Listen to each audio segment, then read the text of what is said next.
A very good morning students, welcome to another class. हम पढ़ रहे हैं बायोलॉजिकल क्लासिफिकेशन और अभी तक हमने इसमें 6 किंगडम क्लासिफिकेशन और बैक्टीरिया को स्टार्ट किया था अंडर मोनेरा किंगडम। बैक्टीरिया में हमने लास्ट क्लास में gram positive gram negative bacteria में डिफरेंस को समझा था। एक डिफरेंस मैं वहां पर लिखवाना भूल गई थी, उसे मैं यहाँ ऐड कर देती हूँ। स्टूडेंट्स, जो ग्राम पॉजिटिव बैक्टीरिया है और ग्राम नेगेटिव, इनमें एक और इम्पॉर्टेंट डिफरेंस है कि जो ग्राम नेगेटिव की जो सेल मेम्ब्रेन होती है उसके बीच बीच में, सेल वॉल की नहीं, सेल मेम्ब्रेन की बात कर रही हूँ, इस तरह के बड़े बड़े ट्रांस मेम्ब्रेन प्रोटीन्स होते हैं जिनके through large size molecules can pass through, they can get transported, उन्हें पोरेंस बोलते हैं। तो ग्राम नेगेटिव में पोरेन चैनल्स या पोरेंस आर प्रेजेंट और ग्राम पॉजिटिव में ये पोरेंस जो हैं दे आर एब्सेंट। तो आपने जहां पर भी वो लिस्ट बनाई है वहां पर इस एक पॉइंट को ऐड कर लीजिएगा। उसके बाद हमने वेरियस शेप्स ऑफ बैक्टीरिया पढ़े थे, जैसे कि bacilli, cocci, spirillum and vibrio, जो कॉमा शेप थे। आइए आज हम बात करेंगे motility in bacteria. So now I am erasing this and we are starting with locomotion in bacteria. कैसे बैक्टीरिया एक जगह से दूसरी जगह चलकर जाते हैं, एक्चुअली चलकर नहीं जाते। So locomotion in bacteria. Now bacteria में ये होता है थ्रू फ्लैजिला। तो आइए अब हम स्ट्रक्चर ऑफ फ्लैजिला को समझने की कोशिश करते हैं। मैं पहले जो फ्लैजिला पढ़ा रही हूँ वो ग्राम नेगेटिव का है और ग्राम पॉजिटिव में थोड़ा सा डिफरेंस होगा, उसे भी हम देख लेंगे। So let's talk about flagella in bacteria. Single होता है फ्लैजिलम, प्लूरल होता है flagella. Let's talk about flagella. Students, हम cell the unit of life में पढ़ेंगे कि यूकैरियोटिक सेल का जो फ्लैजिला है उसके 2 पार्ट्स होते हैं, बेसल बॉडी और एक फिलामेंट। इसके 3 पार्ट्स होते हैं बैक्टीरिया के फ्लैजिला के, basal body, hook and filament. तो यहां ध्यान से देखिएगा, हम यूकैरियोटिक सेल में क्या पढ़ते हैं कि जो फ्लैजिला है वो प्लाज्मा मेम्ब्रेन का ही एक्सटेंशन है। मतलब सपोज करो ये एक एनिमल सेल है और ये उसकी प्लाज्मा मेम्ब्रेन है, तो प्लाज्मा मेम्ब्रेन का ही एक्सटेंशन फ्लैजिला होता है। ऑफ कोर्स बहुत सारे प्रोटीन्स हैं इसके अंदर, टिब्यूलिन प्रोटीन, 9+2 अरेंजमेंट हम पढ़ेंगे, बट उसके चारों तरफ कवरिंग किसकी मिलेगी? प्लाज्मा मेम्ब्रेन की। अगर हम यूकैरियोटिक सीलिया या फ्लैजिला की बात करें, बट प्रोकैरियोट्स में ऐसा नहीं होता। प्रोकैरियोट्स में ये प्लाज्मा मेम्ब्रेन की कवरिंग फ्लैजिला के अराउंड कभी नहीं मिलती है। कैसे दिखेगा फ्लैजिला? अगर मैं एक सेल को ड्रॉ करूं, सपोज ये सेल मेम्ब्रेन है बैक्टीरिया की, ये सेल वॉल है, इसके चारों तरफ ग्लाइकोकैलिक्स होगा, या तो स्लाइमी लेयर होगी या कैप्सूल होगा। तो फ्लैजिला हमें कैसा दिखेगा? कुछ इस तरह से, लाइक दिस, लाइक दिस, ऐसा। ये पूरा फ्लैजिला है, ऐसा स्ट्रक्चर दिखेगा।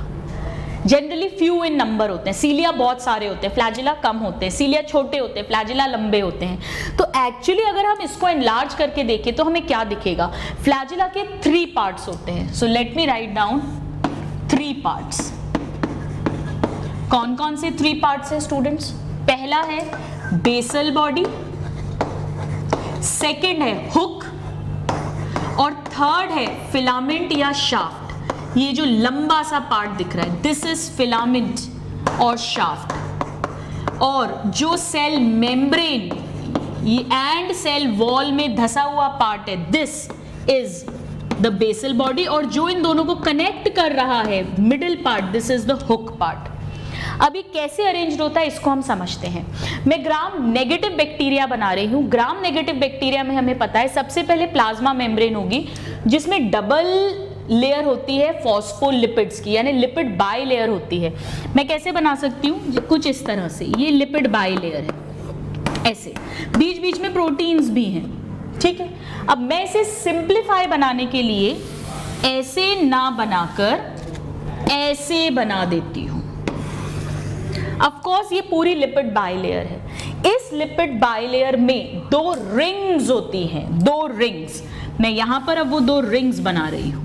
ये सपोज करिए फर्स्ट रिंग है, ये फर्स्ट रिंग है, और ये एक और रिंग है इसी लिपिड बाइलेयर में, 2 रिंग्स हैं। ऐसे ही इसके बाद क्या आएगी, सेल वॉल आएगी। और अगर हम ये ग्राम नेगेटिव बैक्टीरिया की बात कर रहे हैं तो हमें पता है कि ग्राम नेगेटिव बैक्टीरिया में सेल वॉल के 2 कंपोनेंट्स होते हैं, वो डबल लेयर्ड होती है, एक पेप्टाइडोग्लाइकन की लेयर और उसके बाहर एक लाइपोपॉलीसेकेराइड एलपीएस की लेयर। तो सपोज करिए कि ये वाली जो है पेप्टाइडोग्लाइकन की लेयर है, ये पूरी पतली सी पेप्टाइडोग्लाइकन, यहां पर भी एक रिंग होगी, ये रही एक और रिंग, और इसके ऊपर लाइपोपॉलीसेकेराइड की लेयर है, वहां पर भी एक रिंग होगी। तो सपोज करिए ये वो लाइपोपॉलीसेकेराइड की लेयर है LPS, तो यहां पर भी एक रिंग हम बना देते हैं इस तरह से। ये पूरी मिलाकर हम इसे सेल वॉल कहते हैं, हम लास्ट क्लास में पढ़ चुके हैं, इसीलिए मैं flagella gram positive gram negative बताने के बाद पढ़ाती हूं। अब ये 4 रिंग्स हैं, अब इनका नामकरण करते हैं। देखो ये LPS लेयर में है तो मैं इसे क्या कह सकती हूँ, L रिंग। ये पेप्टाइडोग्लाइकन लेयर में है तो P रिंग। ये मेम्ब्रेन में है अंदर की तरफ तो मेम्ब्रेन मतलब M रिंग, क्योंकि ये प्लाज्मा मेम्ब्रेन है। और ये मेम्ब्रेन में ही है पर ऊपर है यानी सुपर मेम्ब्रेन रिंग यानी S रिंग। हो गई 4 rings, membrane, super membrane, peptidoglycan layer and lipopolysaccharide layer. Last class में यही पढ़ा था, ग्राम नेगेटिव के फ्लैजिला में 4 रिंग्स होती हैं और ये रिंग्स कनेक्टेड होती हैं रॉड्स से, लाइक दिस। इस पूरे स्ट्रक्चर को बोलते हैं स्टूडेंट्स बेसल बॉडी। तो बेसल बॉडी कैसा दिख रहा है, एक रॉड जैसा स्ट्रक्चर दिख रहा है जिसमें एक्चुअली 2 पेयर ऑफ रिंग्स हैं। ये वाली जो दोनों हैं ये अंदर की तरफ है सेल में, ये बाहर की तरफ है। So this is inner pair of rings, 1 pair है यानी 2 रिंग्स हैं, and these are outer pair of rings, outer pair of rings. Total कितनी रिंग्स हो गई हैं, 4 रिंग्स। और अब मैं यहां पर लिखती हूं 4 रिंग्स कनेक्टेड बाय रॉड्स, सब प्रोटीन्स का बना हुआ है, कनेक्टेड बाय रॉड्स। ये रॉड्स हैं बीच बीच में जो कनेक्ट कर रहे हैं। सो ये जो पूरा स्ट्रक्चर है रिंग्स कनेक्टेड बाय रॉड्स, इसे कहते हैं स्टूडेंट्स बेसल बॉडी, राइट। तो हम यहां पर सबसे पहले बेसल बॉडी के बारे में क्या लिख सकते हैं कि बेसल बॉडी जो है ये किसके अंदर है, plasma membrane and cell wall. So it lies within plasma membrane and cell wall, first point. Second point, 4 rings कौन कौन सी, नीचे से देखो, membrane, super membrane, peptidoglycan, lipopolysaccharide in gram negative and only 2 rings. कौन कौन सी rings हैं, ऊपर वाली दोनों नहीं होती हैं, सिर्फ नीचे वाली 2 होती हैं, एक मेम्ब्रेन में आ जाती है और एक वॉल में आ जाती है। सो ओनली 2 रिंग्स नीचे वाली यानी M and S in gram positive bacteria. और ये बहुत इंपॉर्टेंट डिफरेंस भी होता है जिस पे क्वेश्चन आता है, ठीक है। अब और हम क्या कह सकते हैं कि ये जो बेसल बॉडी है ये इस फ्लैजिलम की बेस बना रही है, यानी कि it forms basal part of flagellum. और क्या लिख सकते हैं इसमें हम, it has 2 pair of rings. कौन कौन सी, outer pair and inner pair. अगर हम ग्राम नेगेटिव की बात करेंगे तो सारे क्वेश्चंस बन गए। Connected by rods, connected by rods. So this is the first part. अब हम सेकेंड पार्ट पे आते हैं। सेकेंड पार्ट होता है हुक। हुक जो है वो भी थोड़ा सा सेल वॉल के अंदर है, एक्चुअली यहीं से स्टार्ट हो जाता है। इस तरह का स्ट्रक्चर है ये, ऐसा, ये हुक है, right. So this is hook. Hook क्या करेगा, हुक के बाद फिलामेंट आएगा। तो हुक जो है वो मिडिल पोर्शन है जो कि क्या कर रहा है, इसको थोड़ा सा ऐसा बनाते हैं, रुकिए, इसका मैं यहाँ इसको मिटा देती हूँ, इसको रब कर देती हूँ ताकि हमें स्पेस मिल जाए। Let me erase this. हमने सब पॉइंट्स लिख लिए। बेसल बॉडी मतलब जो बेसल पार्ट बना रही है, 2 पेयर ऑफ रिंग्स है ग्राम नेगेटिव में, 1 पेयर ऑफ रिंग है ग्राम पॉजिटिव में। हुक जो है ऐसा बनाते हैं, राइट, लाइक दिस। ऐसा एकदम ब्रॉड सा स्ट्रक्चर है, like this. This is hook.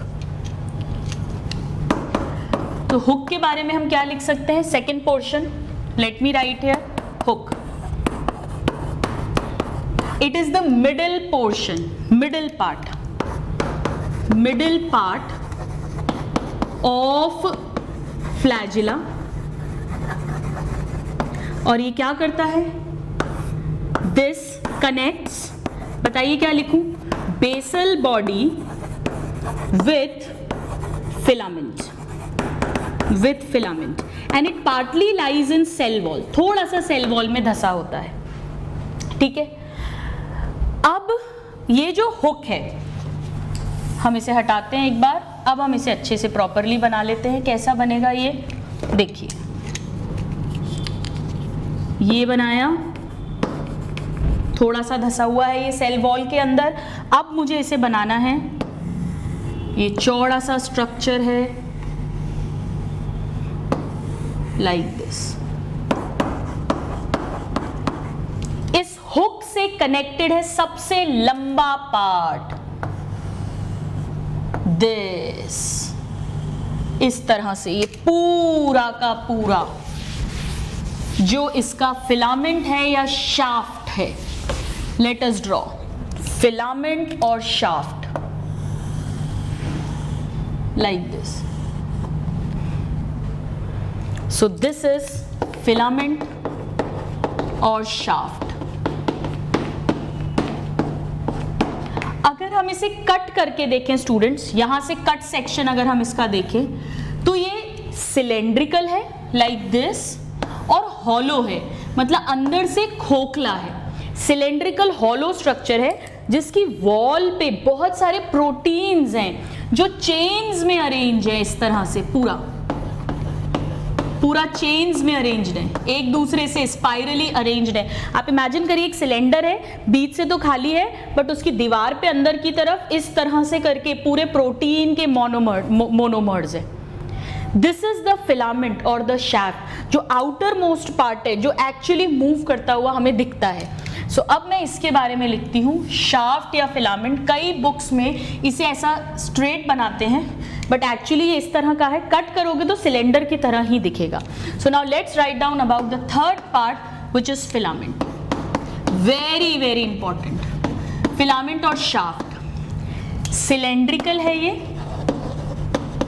Cylinder की तरह है और हॉलो है, अंदर से खोखला है, सिलेंड्रिकल हॉलो स्ट्रक्चर, और आउटर मोस्ट पार्ट है ये फ्लैजिला का।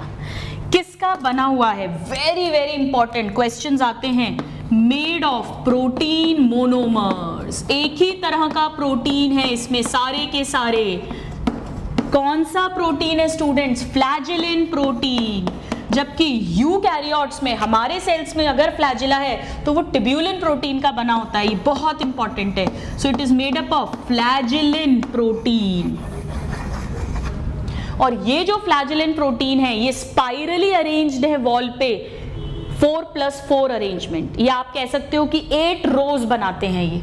सो they are arranged spirally in 8 rows 4+4 manner में। बट एक ही पूरा का पूरा स्ट्रक्चर, पूरा का पूरा एक ही बनेगा। सिंगल स्ट्रैंडेड है ये, वेरी वेरी इंपॉर्टेंट। सो ये है ग्राम नेगेटिव बैक्टीरिया का फ्लैजिला, कुछ इस तरह से दिखेगा। और ग्राम पॉजिटिव में सिर्फ 2 रिंग्स होंगी कनेक्टेड बाय रॉड्स, उसके बाद हुक और उसके बाद फिलामेंट। तो आइए अब हम लिखते हैं कि एक यूकैरियोटिक फ्लैजिला और एक प्रोकैरियोटिक फ्लैजिला में आखिर क्या डिफरेंस होता है।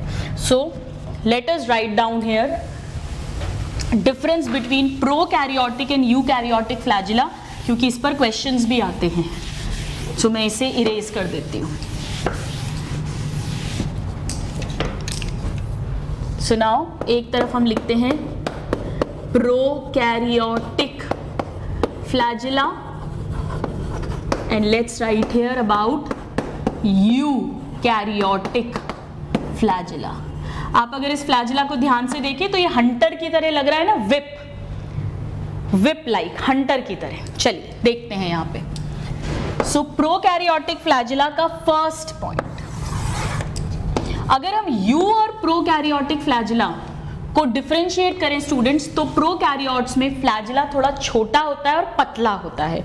सो यहां पर हम लिख सकते हैं स्मॉलर या शॉर्टर, छोटा है, और यहां पर ये बड़ा होता है। देन प्रोकैरियोट्स में थोड़ा पतला है, थिनर, जबकि यूकैरियोटिक का काफी मोटा होता है यानी थिकर। प्रोकैरियोट्स में फ्लैजिलिन प्रोटीन का बना है, जबकि यूकैरियोट्स में टिब्यूलिन प्रोटीन का बना है। Very very important point. So here it is made up of what do you से, फ्लैजिलिन प्रोटीन। फ्लैजिला किसका बना है? फ्लैजिलिन प्रोटीन का, जबकि यहां पर फ्लैजिला सीलिया किसके बने होते हैं? टिब्यूलिन प्रोटीन के, टिब्यूलिन प्रोटीन के मोनोमर्स होते हैं। Very very important, flagellin and टिब्यूलिन। यहां पर वन स्ट्रैंडेड है, सिंगल स्ट्रैंडेड है, पूरा का पूरा एक ही स्ट्रैंड है, मोनोफिब्रिलर भी कह सकते हैं हम। So here it is single stranded और यू कैन से मोनोफिब्रिलर, एक ही धागा, एक ही फाइबर होगा जिसमें बहुत सारे फ्लैजिलिन प्रोटीन के मोनोमर्स होंगे। जबकि यहां पर जब हम सेल स्ट्रक्चर पढ़ेंगे स्टूडेंट्स, तो मैं आपको बताऊंगी 9 ट्रिपलेट्स होते हैं, और डबलेट्स होते हैं चारों तरफ, और 2 सिंगलेट ट्यूब्स होते हैं, यानी 9+2 अरेंजमेंट होता है। 9+2 अरेंजमेंट या 9+2 यानी 11 स्ट्रैंडेड होता है ये। We can say it is 11 stranded. Another point of difference, ये क्या होता है हम आगे समझेंगे। अब स्टूडेंट यहां पर कोई प्लाज्मा मेम्ब्रेन साथ नहीं गई है, जबकि यूकैरियोटिक फ्लैजिला में प्लाज्मा मेम्ब्रेन की कवरिंग होती है ऑन दी फ्लैजिला। सो यहां पर हम लिख सकते हैं मेम्ब्रेन कवरिंग शीथ, इधर ही लिख देती हूं मैं, membrane covering sheath. Covering sheath membrane कौन सी है? प्लाज्मा मेम्ब्रेन, वो यहां पर एब्सेंट है, जबकि यूकैरियोटिक में ये प्रेजेंट होती है। ये बहुत इंपॉर्टेंट डिफरेंस है। नाउ यहां पर फ्लैजिला के 3 पार्ट्स हैं, हमने अभी अभी देखे। कौन कौन से थे स्टूडेंट्स? शॉर्ट में लिख रही हूं, basal body, hook and filament. जबकि यूकैरियोटिक में सिर्फ 2 पार्ट्स होते हैं, basal body and filament, hook नहीं होता। So basal body and filament, there is no hook. अब इसे मूव करने के लिए नेचुरली एनर्जी चाहिए, क्योंकि ये लोकोमोटरी स्ट्रक्चर है, मूवमेंट है, मूवमेंट के लिए एनर्जी चाहिए। यूकैरियोटिक में वो जो एनर्जी है, हम पढ़ेंगे जब हम ये 9+2 अरेंजमेंट पढ़ेंगे कि एक प्रोटीन होता है जिसे डायनिन प्रोटीन बोलते हैं, वो एटीपी को तोड़ सकता है, यानी एटीपीएज एंजाइम की तरह काम करता है। तो वो एटीपी को ब्रेक करेगा और उस एटीपी को तोड़ने से फॉस्फेट का बॉन्ड जब टूटेगा एनर्जी निकलेगी, उस एनर्जी को यूज करके यूकैरियोटिक फ्लैजिला मूव करते हैं। यानी कि यहां पर जो मूवमेंट है that is ATP driven, ATP से एनर्जी मिलती है, एटीपी के टूटने से। जबकि यहां ऐसा नहीं होता स्टूडेंट्स, यहां पर क्या होता है, यहां पे प्रोटॉन के चैनल्स होते हैं H+ आयंस के। तो जब H+ आयंस बाहर से अंदर की तरफ मूव करते हैं तो उनके कारण जो एनर्जी रिलीज होती है उस एनर्जी को यूज कर ये फ्लैजिला मूव करेगा। सो ये प्रोटॉन ड्रिवन है, H plus ion. So let me write here that movement is proton driven, proton driven, H plus ions driven, जबकि यहां पर it is ATP driven. Now last but not the least, अब मैं 8th point लिख रही हूं, बहुत बहुत इंपॉर्टेंट, इनका मूवमेंट कैसा होता है समझिएगा। ये जो मेम्ब्रेनस रिंग है ना स्टूडेंट्स, ये एक मोटर की तरह काम करती है। वैसे तो M मेम्ब्रेनस के लिए है बट इसका मतलब मोटर भी है। ये एक मोटर की तरह काम करती है। आप इमेजिन करो ऐसी 1 2 3 4 हुक और फिलामेंट, और ये मोटर चल रही है। जब ये मोटर गोल गोल गोल गोल घूमेगी, यानी पूरा 360 डिग्री पर ये मोटर घूम रही है पूरा सर्कल की तरह, तो नेचुरली इससे कनेक्टेड S रिंग भी मूव करेगी, P रिंग मूव करेगी, L रिंग मूव करेगी, हुक मूव करेगा और ये फिलामेंट भी मूव करेगा। तो इस तरह से, जैसे सपोज अगर ये फिलामेंट है तो ये ऐसे ऐसे मूव करता है पूरा 360 डिग्री पर, इसे रोटेटरी मूवमेंट बोलते हैं, पूरा 360 डिग्री का मूवमेंट। जबकि यूकैरियोटिक फ्लैजिला ऐसे मूव नहीं करता, यूकैरियोटिक फ्लैजिला ऐसे मूव करता है। कितना डिग्री बन रहा है? आधा सर्कल, सेमी सर्कल, 180 डिग्री। ये कैसे मूव कर रहा है? ऐसे, इस तरह से, ऐसे। ये कैसे मूव करता है? ऐसे। इसे बोलते हैं undulating movement, lashing movement, flapping movement, 180 degree का मूवमेंट होता है। सो आइए इसका नेक्स्ट पॉइंट हम लिखते हैं यहां पर। इधर पे मूवमेंट कैसा है?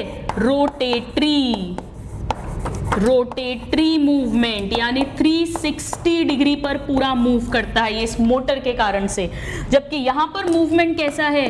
अनड्यूलेटिंग मूवमेंट या फ्लैपिंग मूवमेंट, लैशिंग मूवमेंट, यानी कि 180 डिग्री का मूवमेंट होगा। So these are the differences between prokaryotic and eukaryotic flagella. Very very important, आप इसको नोट करिए। फिर हम देखेंगे कि कैसे अलग अलग बैक्टीरिया में इन फ्लैजिला का अरेंजमेंट भी अलग अलग होता है और उस बेसिस पर बैक्टीरिया को क्लासिफाई किया जाता है। Please note this.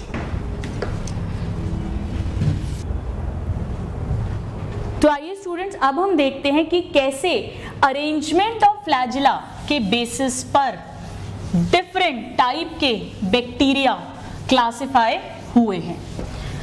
ये जो फ्लैजिला का अरेंजमेंट है उसे फ्लैजिलेशन कहते हैं। क्या बोलते हैं? Flagellation. Arrangement of flagella is known as flagellation. तो फ्लैजिलेशन के बेसिस पर let us talk about the types of bacteria. Types of bacteria. और जब भी हम कोई भी क्लासिफिकेशन करते हैं तो हमेशा उसका कोई ना कोई बेसिस होता है, और यहां पर बेसिस है फ्लैजिलेशन। और फ्लैजिलेशन का मतलब है अरेंजमेंट ऑफ फ्लैजिला। सबका स्ट्रक्चर सेम रहेगा, वही बेसल बॉडी, हुक, फिलामेंट या शाफ्ट, लेकिन अरेंज कैसे हैं वो अभी थोड़ी देर में समझ में आ जाएगा आपको इस अरेंजमेंट का क्या मतलब है।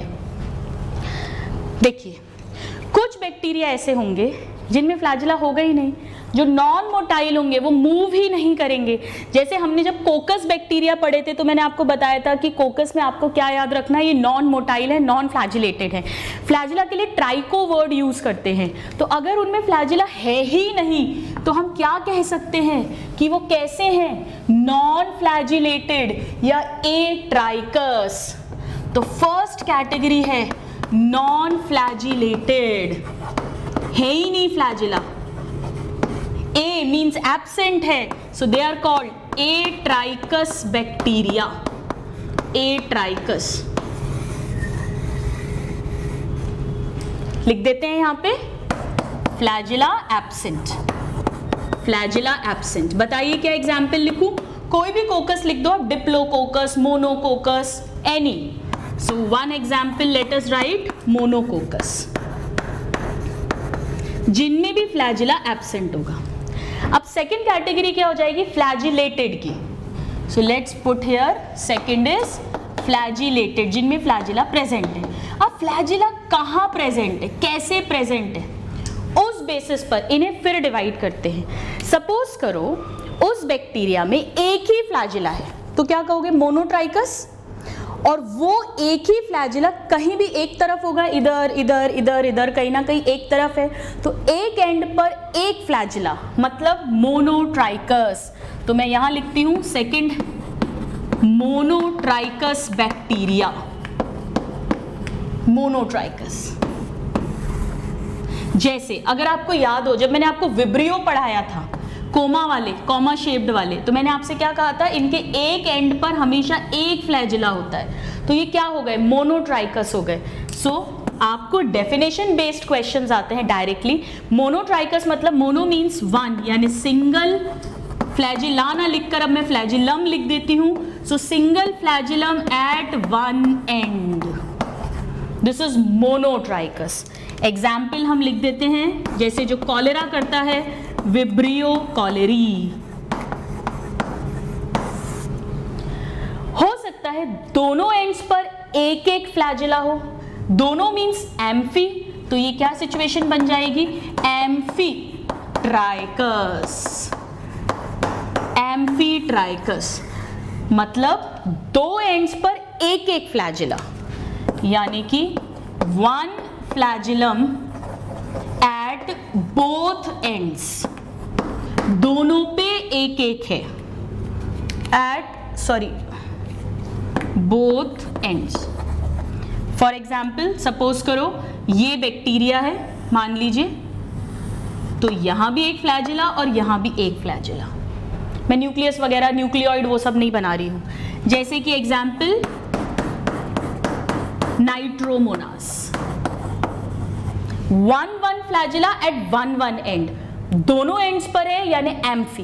अब थर्ड सिचुएशन देखना आप कितनी इंटरेस्टिंग है। सो ये फर्स्ट टाइप हो गया, फ्लैजिला है एक ही एक साइड पे, ये सेकंड हो गया एक एक फ्लैजिला दोनों एंड्स पे। अब थर्ड सिचुएशन, एक ही एंड पे ग्रुप ऑफ फ्लैजिला है, यहां पर एक एंड पर एक फ्लैजिला था, अब सिचुएशन ये है कि एक एंड पे ग्रुप या टफ्ट ऑफ फ्लैजिला है, इसे कहते हैं students lophotrichous condition. So now the third is lophotrichous. यहां पे भी वन एंड पे है, पर वन एंड पे एक नहीं है, ग्रुप है। सो टफ्ट और group of flagella at one end, at one end. बहुत सारे एग्जाम्पल्स हो सकते हैं, जैसे साल्मोनेला। हालांकि कुछ साल्मोनेला एक और कैटेगरी में आते हैं, अभी मैं लिखूंगी यहाँ पे।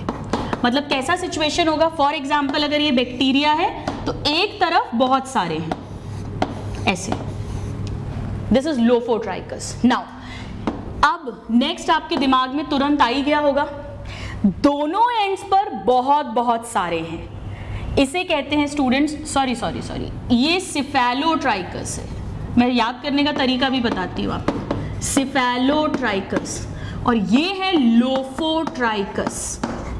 लोफोट्राइकस का मतलब group of bacteria at both ends, दोनों तरफ गुच्छा है या झुंड है। So this is group of flagella at both ends, both ends. और यहां एग्जाम्पल आएगा स्टूडेंट साल्मोनेला का, साल्मोनेला, इसे हटाते हैं। यहां पे आता है कॉर्नी बैक्टीरियम, जिससे डिफ्टीरिया होता है, कॉर्नी बैक्टीरियम। देखो याद करने का तरीका बताती हूं आपको, वर्ड्स को समझना। यहां देखिए, mono means single, single flagella single end पे। Amphi means both, single flagella दोनों एंड्स पे। सिफेलो का मतलब क्या होता है, हेड या सर। सर मतलब सर तो एक ही तरफ होगा, एक तरफ पैर है एक तरफ सर है, हेड एंड एक तरफ है, तो एक तरफ गुच्छा, ग्रुप। सी से सिफेलो, सी से कॉर्नी बैक्टीरियम। सो एक एंड पे ग्रुप है तो सिफेलो, और अगर दोनों एंड्स पर ग्रुप है, जैसे फॉर एग्जांपल ऐसा कोई बैक्टीरिया है और ये ऐसे इस तरह की सिचुएशन है अगर, तो इसे कहेंगे लोफोट्राइकस। और अब last but not the least, very very important, अगर कोई ऐसा बैक्टीरिया है जिसके एंड्स पर नहीं, पूरी बॉडी पे ही इस तरह से फ्लैजिला है, चारों तरफ, ऑल अराउंड, सब तरफ को क्या बोलते हैं? पेरीफेरी। तो हम इस सिचुएशन को क्या बोल देंगे स्टूडेंट्स? Peritrichous bacteria. ये कैसा फ्लैजिलेशन है? पेरी। पेरी मीन्स चारों तरफ, पेरीट्राइकस। कुछ साल्मोनेला इस कैटेगरी में भी आते हैं, बट इस कैटेगरी में सबसे इंपॉर्टेंट आता है students E coli. Very very important, Escherichia coli. बहुत क्वेश्चन आता है इस पे। सो यहां पर क्या है? Flagella all over the body, all over the surface या all over the body. So flagellation के अकॉर्डिंग दो तरह की कंडीशंस हैं, एट्राइकस यानी एब्सेंट, इसमें कोकाई आएंगे, या फ्लैजिलेटेड। फिर फ्लैजिलेटेड में मोनोट्राइकस जिसमें विब्रियो आएंगे, देन एम्फीट्राइकस, देन सिफेलोट्राइकस। सिफेलो मतलब सर एक तरफ झुंड है, फिर लोफोट्राइकस और फिर peritrichous. So this is the type of bacteria classification on the basis of flagellation और अरेंजमेंट ऑफ फ्लैजिला। आप इसे नोट करिए और फिर हम एक next metabolic activity of bacteria की बात करेंगे, which is nutrition in bacteria. Students, हमने लास्ट क्लास में पढ़ा था कि बैक्टीरिया का स्ट्रक्चर बहुत सिंपल है, पर बैक्टीरिया में बहुत मेटाबॉलिक एक्टिविटीज होती हैं, इसीलिए बैक्टीरिया की फंक्शनिंग फिजियोलॉजी जो है वो बहुत कॉम्प्लेक्स है, यानी उसका बिहेवियर बहुत कॉम्प्लेक्स है, उसका स्ट्रक्चर हालांकि सिंपल है because of various diversified metabolic activities. और ये क्वेश्चन आता है, एनसीईआरटी की लाइन है। आइए हम इसकी फर्स्ट बहुत इंपॉर्टेंट मेटाबॉलिक एक्टिविटी को समझते हैं, विच इज न्यूट्रिशन। न्यूट्रिशन तो हर ऑर्गेनिज्म को चाहिए, खाना उसका कैसे खाना खाता है वो। सो न्यूट्रिशन इन बैक्टीरिया, मैंने आपको फर्स्ट क्लास में बताया था जब 5 किंगडम क्लासिफिकेशन पढ़ाया था कि बैक्टीरिया में one of the most diverse nutrition मिलता है, यानी कुछ बैक्टीरिया अपना खाना खुद बना सकते हैं, ऑटोट्रॉफिक हैं, कुछ दूसरों से लेते हैं यानी हेटेरोट्रॉफिक हैं। ऑटोट्रॉफिक में भी कुछ सनलाइट को यूज करते हैं यानी फोटो ऑटोट्रॉफिक हैं, कुछ केमिकल रिएक्शन से जो एनर्जी निकलती है उसे यूज करके खाना बनाते हैं यानी कीमो ऑटोट्रॉफिक हैं। हेट्रोट्रॉफिक में पैरासिटिक भी हैं, सिम्बायोटिक भी हैं, सैप्रोफिटिक भी हैं, यानी कि वाइड रेंज है। तो हम क्या कह सकते हैं, मोस्ट डाइवर्स न्यूट्रिशन मिलता है मोनेरा में। प्रोटेस्टा में भी मिलता था, याद है आपको, हमने डिस्कस किया था। Most diverse, all forms of nutrition are found here. But अगर हम मेजर 2 कैटेगरीज में इसको डिवाइड करें, सो ऑटोट्रॉफिक एंड हेट्रोट्रॉफिक। यहाँ वर्ड्स को समझना तो रटना नहीं पड़ेगा। Auto means self, trophy means nutrition, अपना खाना खुद बना सकते हैं। Hetero means other, trophy means nutrition, जो दूसरों से खाना लेते हैं। ज्यादातर बैक्टीरिया क्या होते हैं, हेट्रोट्रॉफ्स, प्लीज ध्यान रखिएगा। सो मैं इसको डिवाइड करती हूँ 2 पार्ट्स में अब, right. One is autotrophic bacteria या ऑटोट्रॉफ्स, ऑटोट्रॉफ्स, राइट। पहले हम ऑटोट्रॉफ्स की बात करते हैं, फिर हम हेट्रोट्रॉफ पे जाएंगे, बट हम यहाँ लिख देते हैं दैट मोस्ट आर हेट्रोट्रॉफ्स। ये क्वेश्चन पूछा जाता है, मोस्ट आर हेट्रोट्रॉफ्स, ज्यादातर हेट्रोट्रॉफिक बैक्टीरिया है। अब देखो बात समझो, अगर खाना बनाना है उसके लिए 3 चीजें चाहिए। एक, कार्बन का सोर्स, क्योंकि खाना मतलब ग्लूकोज C6H12O6 बनाना है तो कार्बन चाहिए।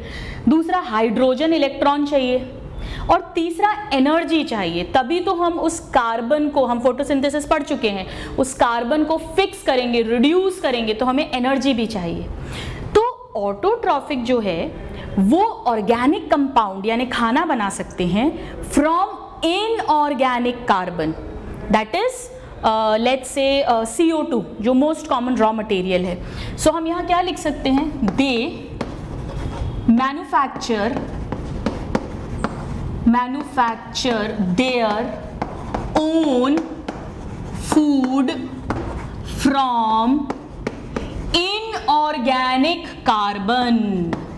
Very very important, inorganic carbon source, जो यहाँ पर क्या है, CO2, inorganic। ये मैं क्यों इतना स्पेसिफिक बता रही हूँ स्टूडेंट्स, ये कंसेप्चुअल है, क्योंकि हेट्रोट्रॉफिक बैक्टीरिया भी खाना बनाते हैं, वो भी कुछ फूड मैन्युफैक्चर कर सकते हैं, पर उस फूड को मैन्युफैक्चर करने के लिए उन्हें जो कार्बन का सोर्स चाहिए ना, वो कोई ऑर्गेनिक कार्बन होती है। और ऑर्गेनिक कार्बन को अगर वो यूज कर रहे हैं तो वो ऑर्गेनिक कार्बन का सोर्स कैसे बना होगा, किसी ना किसी ऑटोट्रॉफ के थ्रू बना होगा, तो इनडायरेक्टली वो हेट्रोट्रॉफ किसी दूसरे से ही खाना ले रहा है। तो ध्यान रखिएगा कि जो हेट्रोट्रॉफ्स हैं, अब हम यहां लिखते हैं हेटेरोट्रॉफ्स, या तो ये कहिए वो अपना खाना खुद नहीं बनाते, या अगर वो कुछ मॉलिक्यूल्स बना भी रहे हैं तो ऑर्गेनिक कार्बन सोर्स से बनाते हैं, इनऑर्गेनिक से नहीं बना सकते हैं। और वो ऑर्गेनिक सोर्स जो है वो किसी ना किसी ऑटोट्रॉफ ने बनाया होगा, तो डायरेक्टली अपना खाना नहीं बना सकते हैं। सो हम लिख सकते हैं they can't manufacture their own food, that means dependent on other organisms for food। अगर बनाएंगे भी तो ऑर्गेनिक कार्बन सोर्स से बनाएंगे, बट हैं दूसरों पे ही फिर भी डिपेंडेंट। अब ये क्या करेंगे, कार्बन को फिक्स करेंगे, ठीक है। तो अगर हमें CO2 को फिक्स करना है और उससे फिर फूड बनाना है तो हमें एनर्जी चाहिएगी। अब ये एनर्जी कहाँ से आ रही है, केमिकल रिएक्शन से या सनलाइट से? उस बेसिस पर ऑटोट्रॉफ्स को दो मेन कैटेगरीज में डिवाइड करते हैं। सो ऑटोट्रॉफ्स कैन बी, यहां पर बेसिस है source of energy for carbon fixation. अगर वो सनलाइट है तो फोटो ऑटोट्रॉफ, और अगर वो कोई केमिकल एनर्जी होगी तो कीमो ऑटोट्रॉफ्स।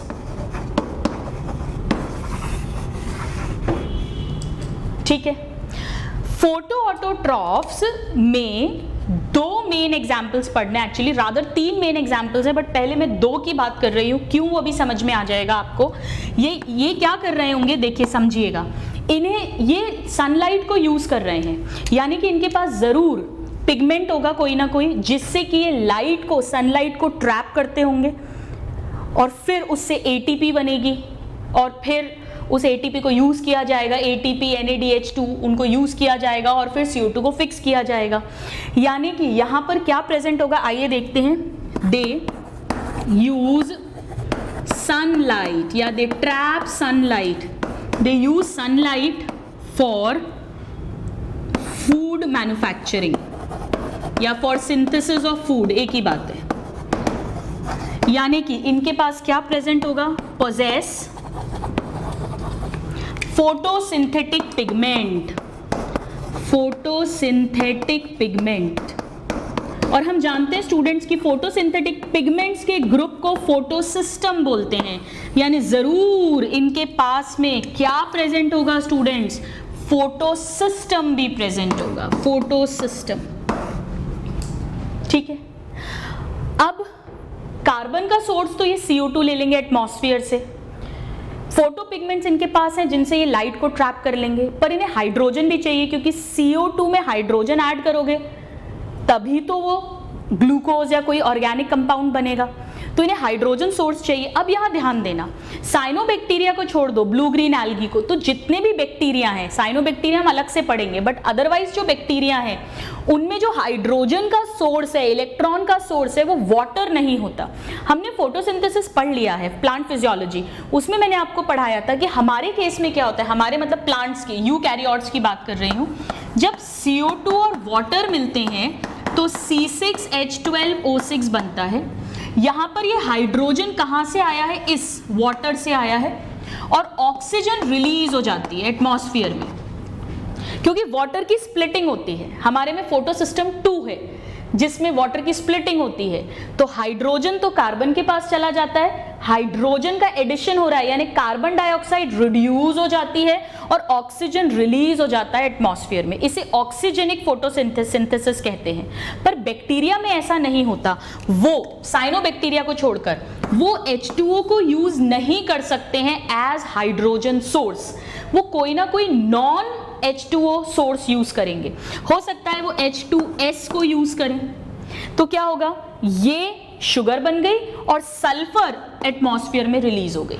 या थायोसल्फेट्स को यूज कर सकते हैं, वो किसी को भी यूज करें, लेकिन वाटर को यूज नहीं करते हैं, ऑक्सीजन को वो रिलीज नहीं करेंगे एनवायरनमेंट में, इसीलिए ऐसे फोटोसिंथेसिस को एनऑक्सीजेनिक फोटोसिंथेसिस कहते हैं। सो यहां पर हम लिख सकते हैं कि हाइड्रोजन या इलेक्ट्रॉन का source is other than water, other than H2O, so they perform, oxygen का रिलीज नहीं होगा, यानी कि very very important, anoxygenic photosynthesis, except of course blue green algae. Blue green algae में प्लांट्स की ही तरह होता है, एक्सेप्शन है ये, हम पढ़ेंगे, very very important.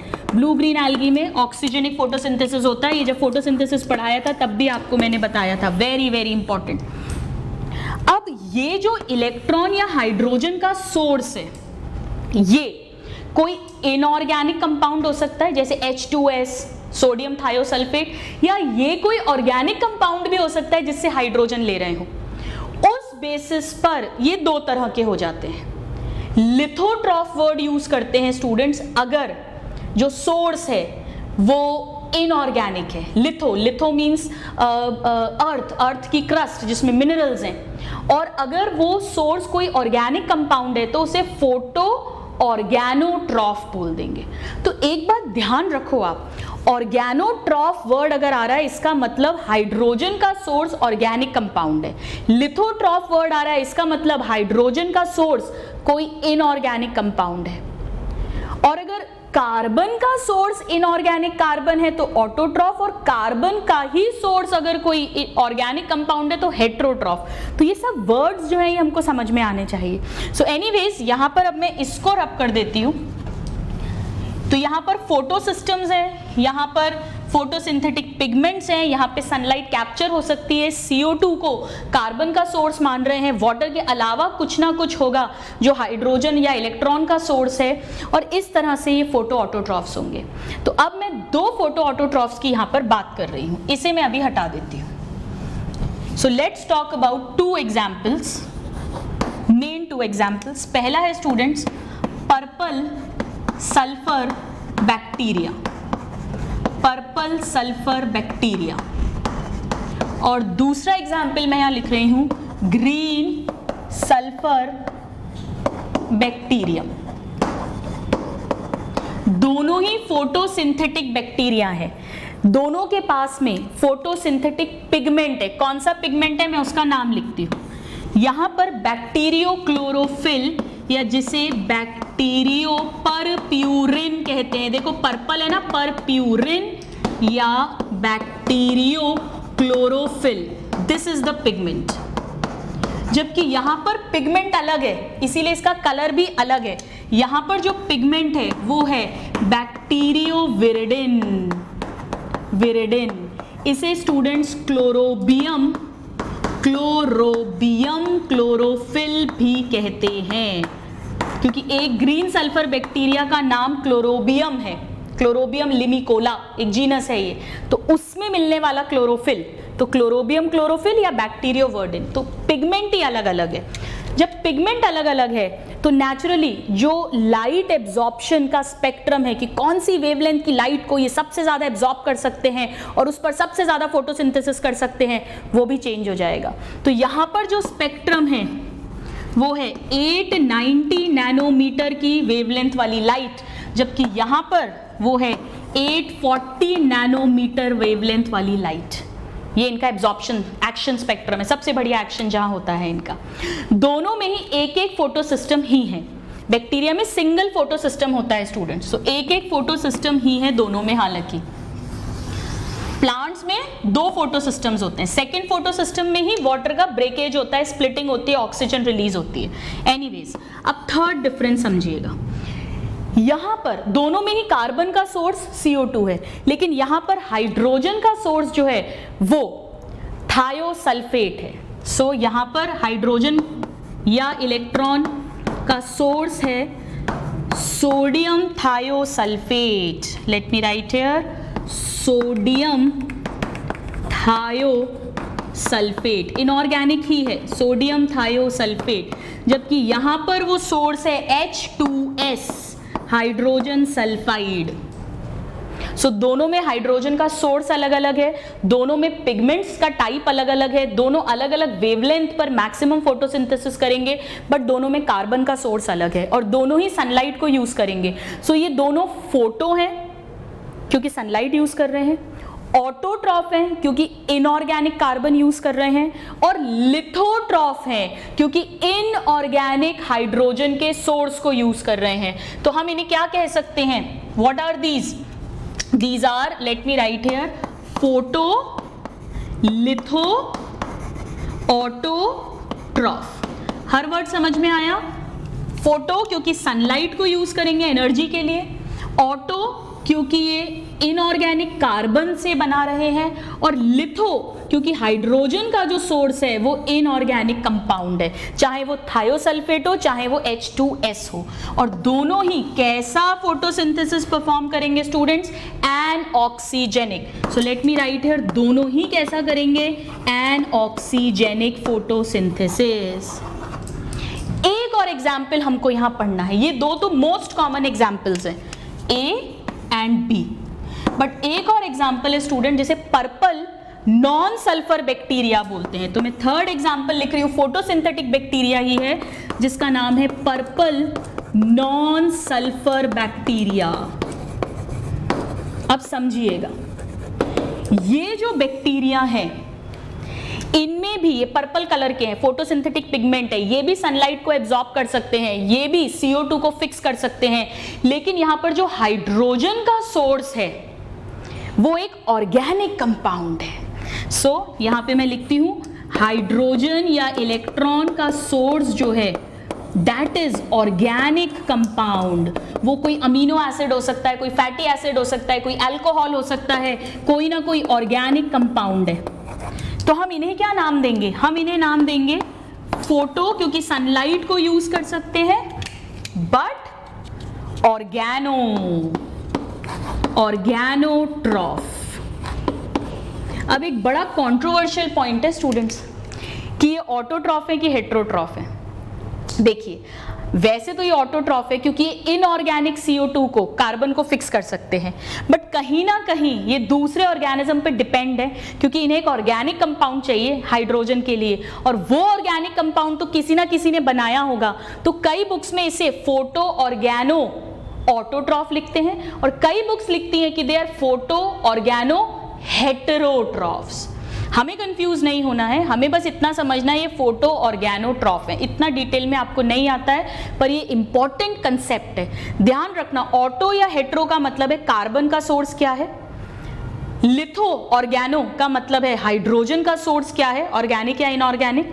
Photo chemo का मतलब है लाइट, एनर्जी का सोर्स क्या है, राइट। अब मैं यहां पर एग्जाम्पल लिख देती हूं स्टूडेंट्स। थायोस्पाइरिलम इसका एग्जाम्पल है, पर्पल सल्फर का है एग्जाम्पल, थायोस्पाइरिलम बैक्टीरिया। अब नाम से समझ में आ रहा है स्पाइरल शेप का होगा ये। और ग्रीन सल्फर का तो नाम ही है क्लोरोबियम लिमिकोला, सिर्फ क्लोरोबियम भी लिख सकते हो आप, क्लोरोबियम लिमिकोला।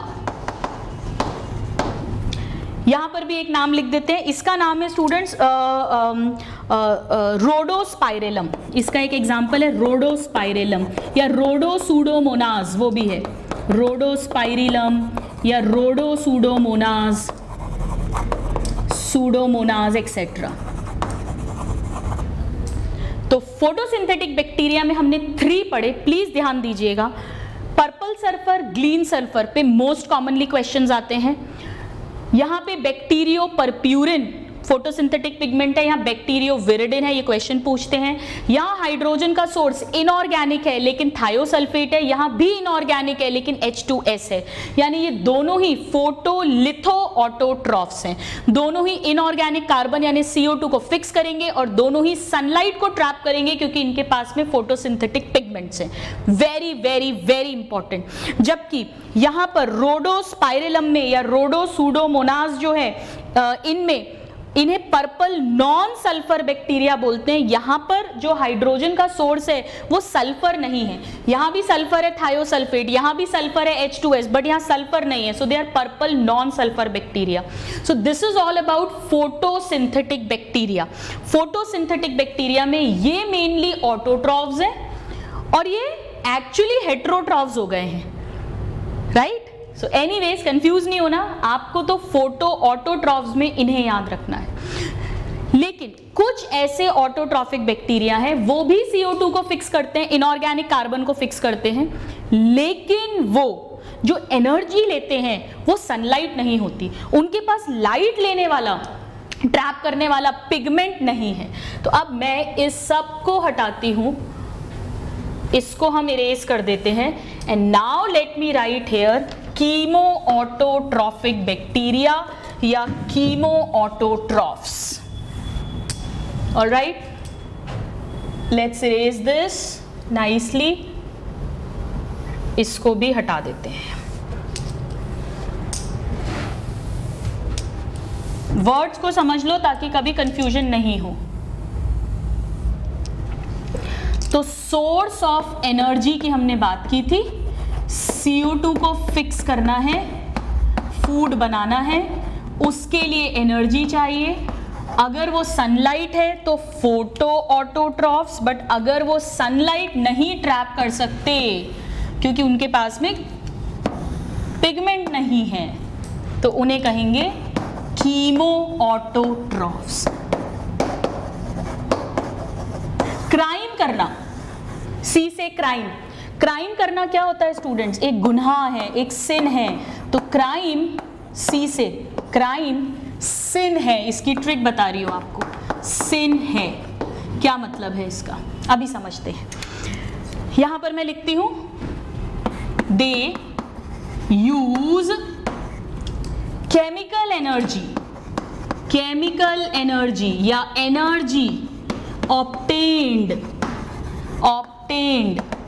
from, जब कुछ केमिकल्स का ऑक्सीडेशन हो रहा है उससे जो एनर्जी निकल रही है, obtained from oxidation of chemical compounds। Chemical compounds का जब ऑक्सीडेशन होता है यानी इलेक्ट्रॉन का रिलीज होता है, उससे जो ATP फॉर्म होती है, उस एनर्जी को ये यूज करते हैं। अब सिन है से क्या मतलब है? पहला S मतलब सल्फर बैक्टीरिया, मैं इसके एग्जांपल्स लिख रही हूं। So first category here is sulphur bacteria. अब एक बात ध्यान दो, अभी मैंने पर्पल सल्फर और ग्रीन सल्फर बताया था, वो पर्पल सल्फर और ग्रीन सल्फर फोटो ऑटोट्रॉफ्स हैं या फोटो लिथो ऑटोट्रॉफ्स हैं, वो सनलाइट को यूज कर रहे हैं। यहां मैं पर्पल सल्फर या ग्रीन सल्फर नहीं कह रही हूं, मैं सिर्फ सल्फर बैक्टीरिया कह रही हूं। ये क्या करते हैं? दो तरह के होते हैं, बहुत इंटरेस्टिंग है, समझिएगा। जितना भी नेचर में H2S है उसे एक बैक्टीरिया है जो सल्फर में कन्वर्ट कर देता है। एक्चुअली H2S ऑक्सीडाइज होगा तो H2O बन जाएगा और सल्फर रिलीज हो जाएगा, और इस रिएक्शन में जो एनर्जी निकलेगी उस एनर्जी को यूज कर कर वो CO2 को फिक्स कर देता है, उससे फूड बना लेगा। यहां पर मैं उस बैक्टीरिया का नाम लिख रही हूं स्टूडेंट्स, वो बैक्टीरिया है Beggiatoa. Very very important, very very important. This is a sulphur bacteria का पहला एग्जाम्पल। फिर एक और बैक्टीरिया है स्टूडेंट्स, वो क्या करते हैं, इस सल्फर को H2SO4 में कन्वर्ट करते हैं। यहां भी देखिए ऑक्सीडेशन हो रहा है, सल्फर में ऑक्सीजन ऐड हो रहा है। This is also a type of what, it is also a type of what do you से ऑक्सीडेशन। इसमें जो एनर्जी रिलीज होती है उसे वो यूज करते हैं, जैसे कि यहां पर बैक्टीरिया आता है स्टूडेंट्स थायोथ्रिक्स। तो ये सल्फर बैक्टीरिया है क्योंकि ये सल्फर कंपाउंड्स का ऑक्सीडेशन कर रहे हैं, और ये बड़े इंपॉर्टेंट है। अगर बिगियाटोआ नहीं हो तो सल्फर कभी प्लांट्स एब्जॉर्ब ही नहीं कर पाए, क्योंकि वो एलिमेंटल फॉर्म में आए ही नहीं, ये तो ब्रेक डाउन कर रहे हैं उसका, वरना ये H2S फॉर्म में ट्रैप रहे और इस फॉर्म में प्लांट्स जो है वो उसे एब्जॉर्ब नहीं कर पाते हैं। So they are very important bacteria. Plus of course ये अपना खाना खुद बना रहे हैं और नेचर की भी हेल्प हो रही है। नाउ सो एस से मतलब सल्फर बैक्टीरिया। अब हम आते हैं आई, यहाँ पे लिख रही हूं मैं आई का मतलब, इसे हटा देती हूँ आप कंफ्यूज नहीं हो जाएं कहीं। सेकेंड आई मतलब आयरन बैक्टीरिया। स्टूडेंट्स पानी में, पॉन्ड्स में, रिवर में ऐसे बैक्टीरिया होते हैं जो वहां पर फेरस कंपाउंड्स हैं, यानी Fe2+, फेरस वाले जो भी कंपाउंड्स हैं या सॉल्ट्स हैं उन्हें कन्वर्ट करते हैं फेरिक में, फेरस को फेरिक में। एक इलेक्ट्रॉन लूज हुआ, एक नेगेटिव चार्ज लूज हुआ तो एक पॉजिटिव चार्ज बढ़ गया। इस दौरान जो एनर्जी निकली उसे ये यूज कर लेते हैं, जैसे फेरोबैसिलस। यहां पे मैं बैक्टीरिया का नाम लिखती हूं, Ferrobacillus. It is a iron bacteria. इस केमिकल एनर्जी को ये यूज कर रहा है और उससे CO2 को फिक्स कर रहा है। नाउ थर्ड, एन मतलब very very important, nitrifying bacteria. नाम से ही समझ में आ रहा है स्टूडेंट्स, ये बैक्टीरिया नाइट्रोजन कंपाउंड्स को ऑक्सीडाइज करवाएंगे। कैसे? जैसे एक बैक्टीरिया, कुछ बैक्टीरिया हैं जो अमोनिया को नाइट्राइट्स में कन्वर्ट करवाते हैं। नाइट्राइट्स देखिए, ऑक्सीडेशन हुआ है, ऑक्सीजन ऐड हो गई है, ऑक्सीडेशन हुआ है। जैसे नाइट्रोसोमोनाज, मैं यहां लिखती हूं नाम, नाइट्रोसोमोनाज। डायरेक्ट क्वेश्चन आता है, या नाइट्रोकोकस। सो नाइट्रोसोमोनाज या नाइट्रोकोकस। और फिर कुछ बैक्टीरिया हैं जो इस नाइट्राइट को नाइट्रेट में ऑक्सीडाइज करवाते हैं। एक और ऑक्सीजन ऐड हो गया देखिए नाइट्रेट्स में, जैसे कि नाइट्रोबैक्टर, नाइट्रोसिस्टिस, ये अलग हैं। नाइट्रोबैक्टर, ये क्वेश्चन आता है कौन फर्स्ट स्टेप करता है, कौन सेकंड स्टेप करता है। Nitrobacter and Nitrocystis. इन्होंने भी क्या किया, इन्होंने भी अमोनिया को नाइट्राइट्स और नाइट्रेट्स में कन्वर्ट कर दिया, और नाइट्रेट्स बेस्ट फॉर्म है जिसमें प्लांट्स एब्जॉर्ब कर सकते हैं। तो इस तरह से ये प्लांट्स को भी हेल्प कर रहे हैं, ये न्यूट्रिएंट्स की, इन एलिमेंट्स की रिसाइकलिंग में हेल्प कर रहे हैं। और ऑफ कोर्स इस ऑक्सीडेशन में जो भी केमिकल एनर्जी निकल रही है उसको ये यूज कर लेते हैं CO2 को फिक्स करने के लिए। And last but not the least, D number है क्राइम सिन है। सिन मतलब पाप, है मतलब H मतलब hydrogen bacteria. Very very important. Hydrogen bacteria क्या करते हैं, हाइड्रोजन को ऑक्सीडाइज करेंगे, हाइड्रोजन में ऑक्सीजन ऐड करेंगे तो क्या बन जाएगा स्टूडेंट्स, ये इसे वाटर में कन्वर्ट करते हैं। और जब ये ऑक्सीडेशन होगा उस एनर्जी को ये यूज करते हैं। यहां मैं बैक्टीरिया का नाम इधर लिख देती हूं, हाइड्रोजन लिखो पहले, हाइड्रोजिनोमोनास, हाइड्रोजिनोमोनास। सो ये सभी केमिकल एनर्जी को यूज कर रहे हैं, सनलाइट को नहीं। इन सब के पास फोटोसिंथेटिक पिगमेंट नहीं है, फोटो सिस्टम नहीं है, बट ये सब ऑटोट्रॉफ्स हैं क्योंकि ये CO2 इनऑर्गेनिक कार्बन को फिक्स कर रहे हैं।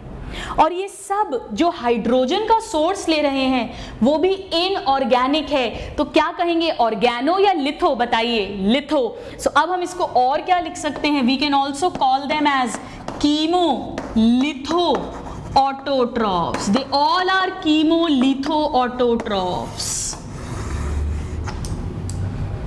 Like purple sulfur and green sulfur, they are photolithoautotrophs. These are chemolithoautotrophs. Very very important. All right.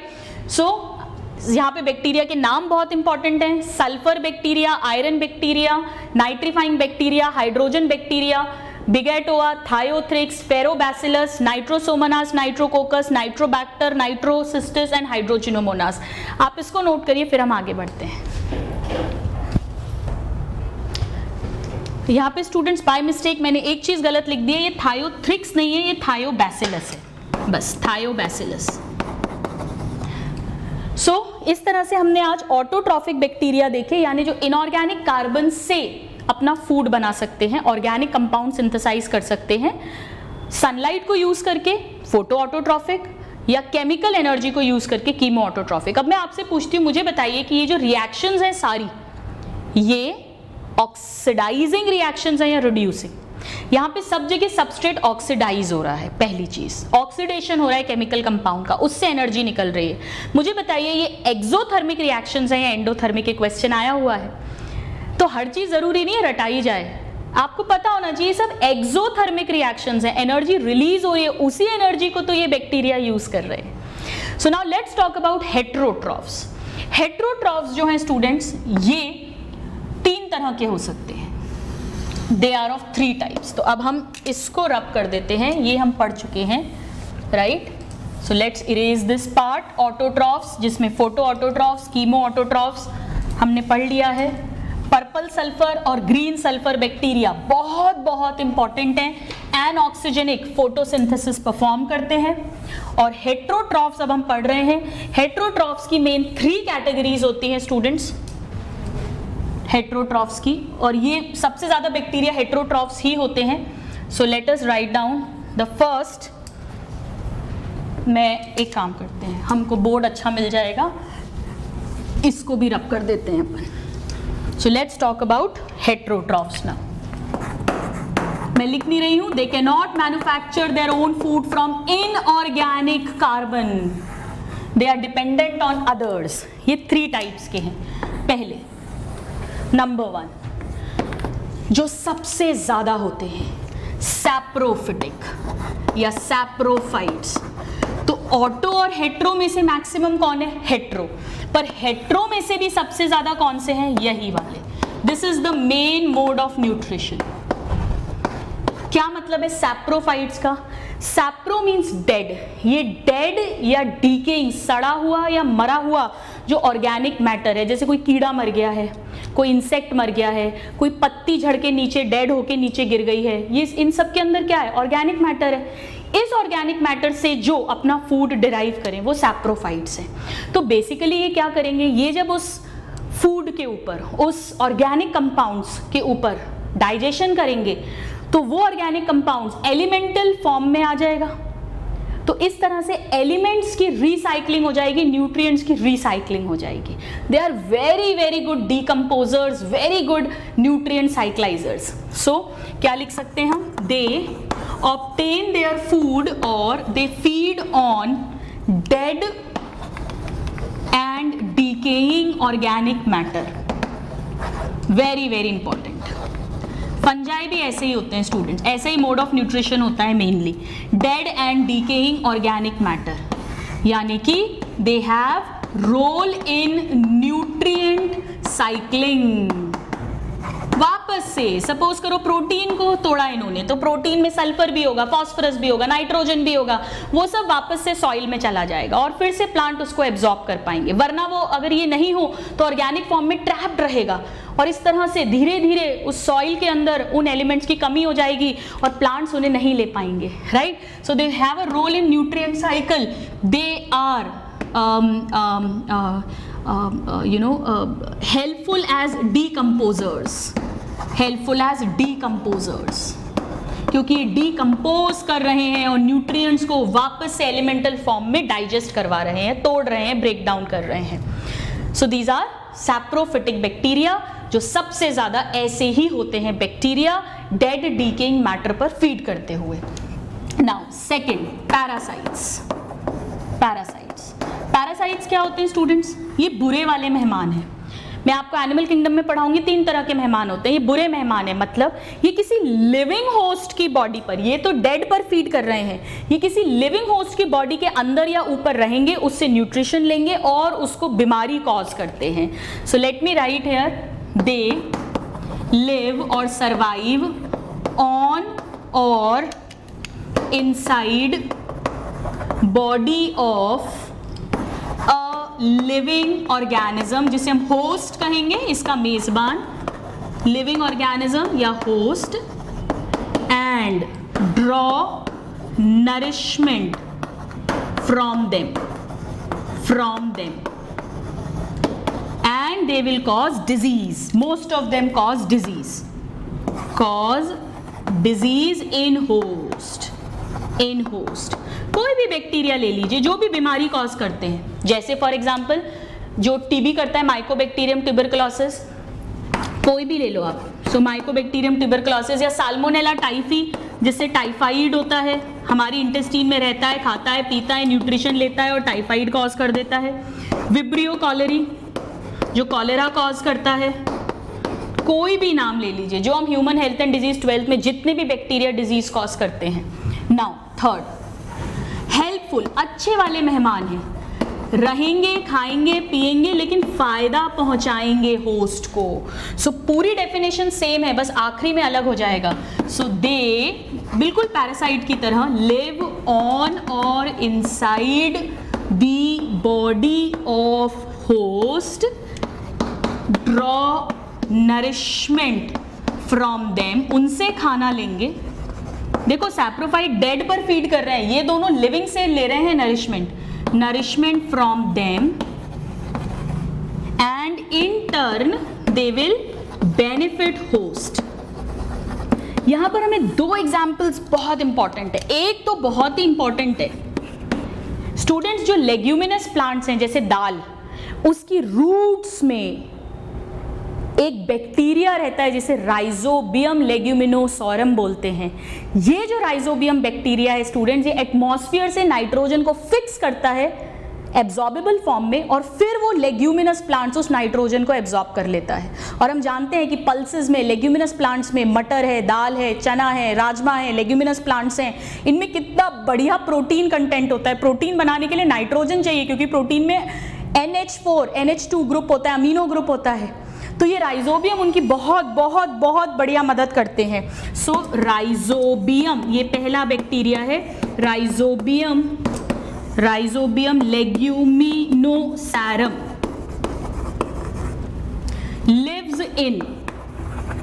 lives in root nodules of leguminous plants. आगे जाकर हम इसे बहुत डिटेल में पढ़ेंगे स्टूडेंट्स, लेग्यूमिनस प्लांट्स।